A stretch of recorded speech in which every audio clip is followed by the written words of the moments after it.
Հիմնական պետք է անդրադառնանք ամուսնական խնդիրների վերաբերյալ մի բան եմ ուզում ձեզ խնդրել։ Երբ որ ինչ-որ խոսքեր որ կլսեք, երբևիցե ձեր կողքինի մասին մի մտածեք, որ ասեք թող իմ կողքինը լավ լսի, թող իմ ամուսինը լավ լսի։ Եկեք բոլորս լավ լսենք։ Թող ձեր ամուսներն էլ լավ լսեն, կանայքն էլ լավ լսեն, մենք էլ լավ լսենք։ Սովորաբար մի բան եմ ձեզ ուզում խնդրել։ Սատանան ստեղել է կարողանում շփոթացնել։ Եթե մի բան, որը անհաջողության է տանում, ընտանիքում անհաջողություն կա, ընտանիքում խնդիրներ կան, դարձյալ հակառակորդը կարողանում է ուշադրությունը շեղել։ Դա նա է մեղավոր, նա է մեղավոր, նա է մեղավոր։ Հոգևոր մարդիկ միշտ անձնաքննությամբ Տիրոջ առջև են եկել։ Դուք գիտեք, որ ժամանակին Աքաբը մեղադրում էր Եղիային, ասում էր, ես բոլորը քո պատճառով եղավ։ 3.5 տարի անձև չկա, անասունի համար էլ խոտ չկա։ Մարդ այդպիսի բնություն ունի։ Եվ Եղիան գիտեք ինչ ասեց։ Ասեց դու սխալվել ես Աքաբ։ Մեղավորը դու եք եւ քո օրտունը։ Մեղավորը ես չեմ։ Այդ վիճակի մեջ էլ Եղիային էր մեղադրում։ Եկեք ոչ մեկին չմեղադրենք։ Քրիստոսով եղբայրներ քույրեր, մանավանդ որ ոմանք որ եկեղեցով ամուսնացել են, ուղղակի խնդրում եմ, նայեք Տիրոջ խոսքին ինչ է ասում։ Եփեսացիս 5-րդ գլխի 21 խոսքում, Եփեսացիս 5-րդ գլուխ 21 խոսքում գրված է իրարու հնազանդ եղեք Աստծո վախովը, իրարու հնազանդ եղեք Աստծո երկյուղովը։ Այսինքն, եթե Աստծո երկյուղը կա ընտանիքի մեջ, ամուսնու եւ կնոջի մեջտեղ, նրանք պետք է իրար լսեն, իրար կարողանան հարգել։ Ինչպես գրված է,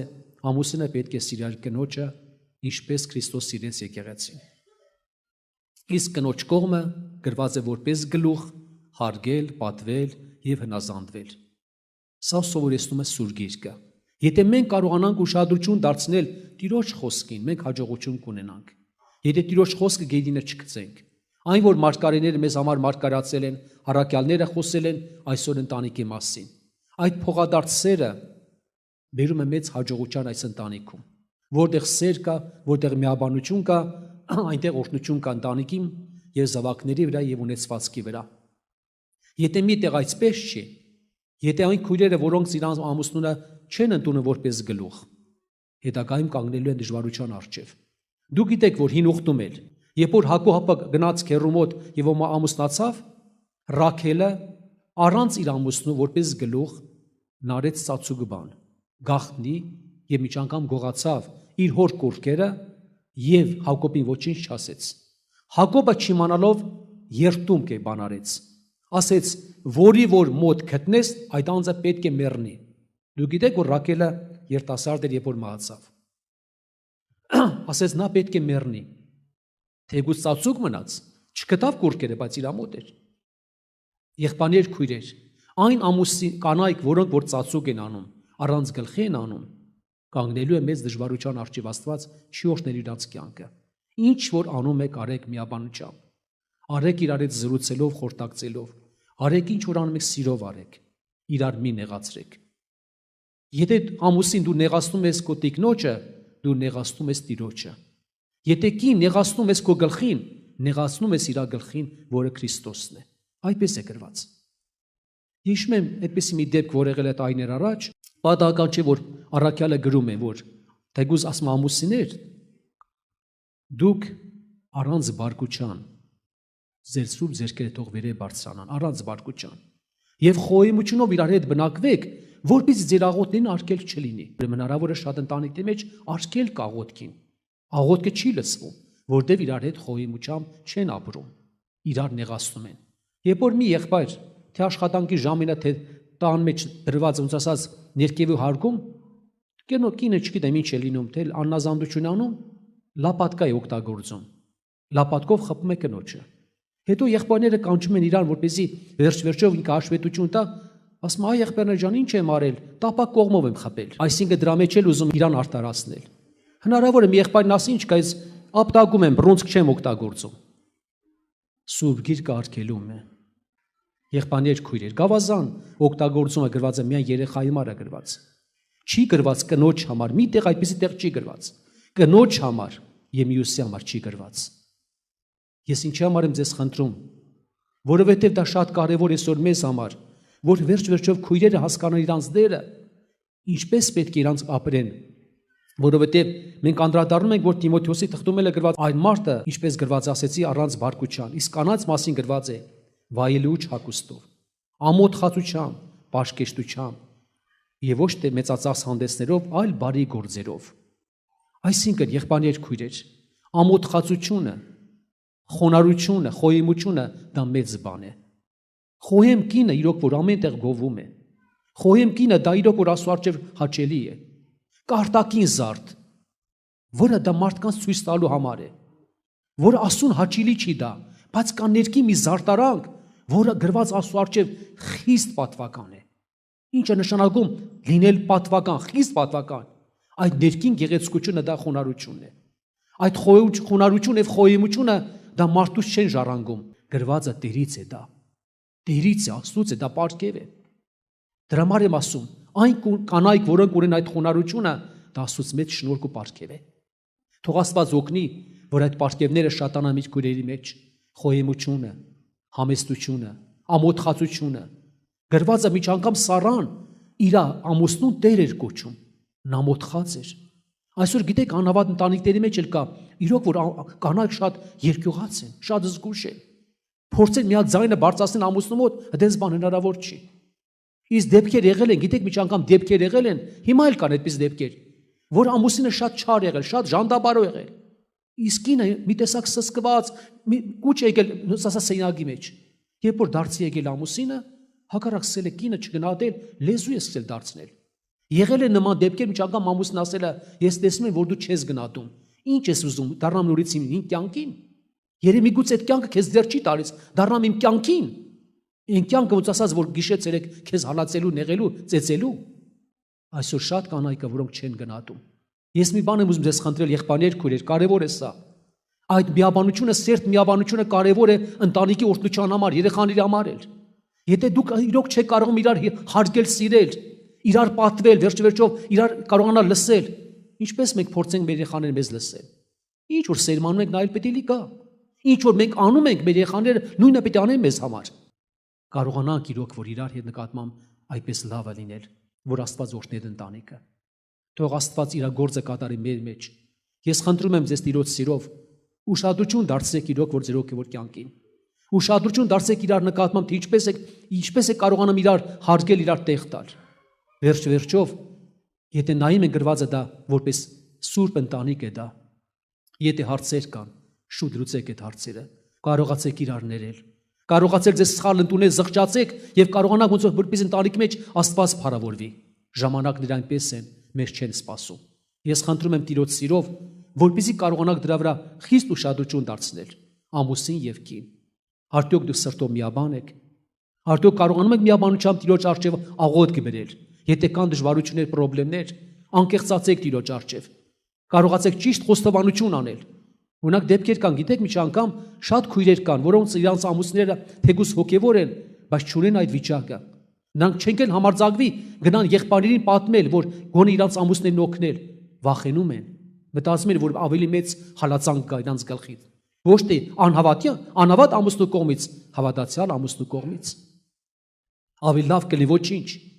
Թեղ նեղություն, հալածանք լինի, բայց բացահայտի վիճակը, որ եղբայրները կարողանան օգնել, դա խափնված վիճակ է։ Միգուցե ժողովրդի առջև կամ քարոզում է, ցույց է տալիս։ Ես հիշում եմ ճամբարում, միգուցե կարող է, չգիտեմ, այդ եղբայր քույրերը այստեղ լինեն։ Հիշում եմ, ամուսինը վերջ-վերջով ճամբար գնալուց անարգել էր, կոպտել էր, վիրավոր էր, այդ սրտով դուրս էր եկել եւ գնացել։ Հետևից տիկինը իր կողակիցը նամակ էր ուղարկել։ Նամակ էր ուղարկել։ Եվ այդ սրտով ինչպես գնացիր։ Ինձ վիրավորեցին, ինձ կոպտեցին, անարգեցին, ինչպես դու պետք է այնտեղ աղոթք կանես։ Եվ իրոք որ վերջ-վերջով փառքաստով այդ եղբոր վրազնել էր։ Թեկուզ գրվածը քույրերը տկան անոթ են, բայց պետք է գրվածը նրանց պատիվ տալ, որպես կինար շնորհքի ժառանգագիցներ։ Տկար են, բայց պետք է պատվել, պետք է աշխատանք տանել։ Իսկ հակառակ կանայք պետք է իրանց ամուսինների շատ հարգեն եւ կարողանան շատ պատվել, որպես գլուխ ընդունել։ Ինչ որ պետք է անեք, օգուտը ձերն է։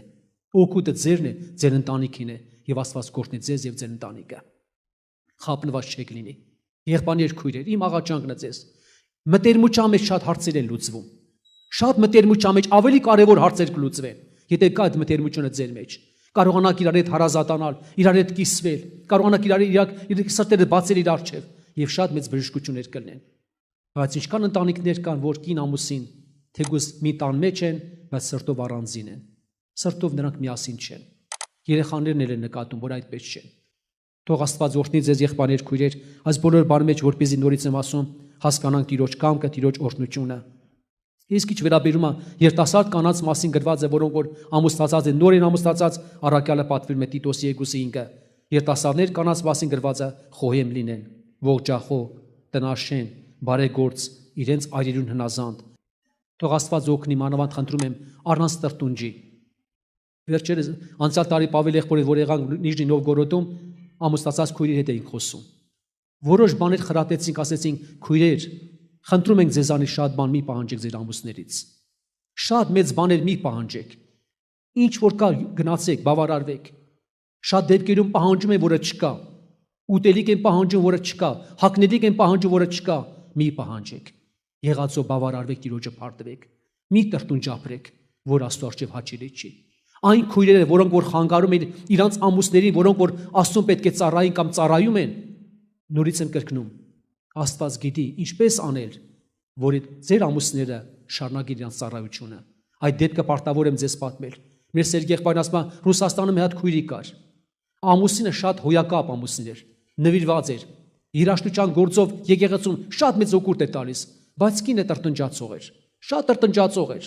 շատ դժվարություններ էր ստեղծում։ Միջ անգամ ասում են, քան կապած էր աշխարհի նյութականի հետ, երբ որ ասում են, իրոք որ եղբայրները գնում են տուն են նստում դիվանին, մի բան ճմրթվում էր, խոսում էր, եղբայրների հետևից խոսում էր։ Էս ինչ է, եկան սենց արեցին, լրի մարմնավոր հավատացյալ էր։ Մի շաբաթում գրիպով հիվանդացավ, մահացավ։ Մի շաբաթում։ Ես ինչի մարեմ ուզում ասում ձեզ վախեցնելու համար։ Եթե դու իրոք որ չես գնահատում, արկելք ես հանդանում, տրտնջող ես, Աստված մի հատ հոյակապ քույրի կբերի։ Քեզ եք վերցնի, միագին կբերի, բայց ինչ իմանաս, ուր պիտի գնաս այդ վիճակով։ Ասում է թաղում արեցին։ Ուշացավ խոսքը երկարացեցին, Աստված դրա թաղումն էլ չօրնեց։ Տրտնջացողին Աստված չի օրհնում, գողացողին օրհնում է։ Թաղման ժամանակ երբ որ ասում է դագաղի ճասնում է, արդեն ասում է ջուր անձևոտ եղանակ էր, փոսի մեջ ջուրը լցվեց, ցեխեր առաջացե։ Դագաղի ճասնելուց շուռ եկավ այդ մահացող քույրիկը երեսնի վրա ցեխի մեջ, այդ դագաղը գցեցին, հողով ծածկեցին։ Ես ասում եմ հեռացա, գլուխը ձեռքերի մեջ առնելով ասեցի, այսինչ անարգալից թաղում եղավ։ Անարգալից,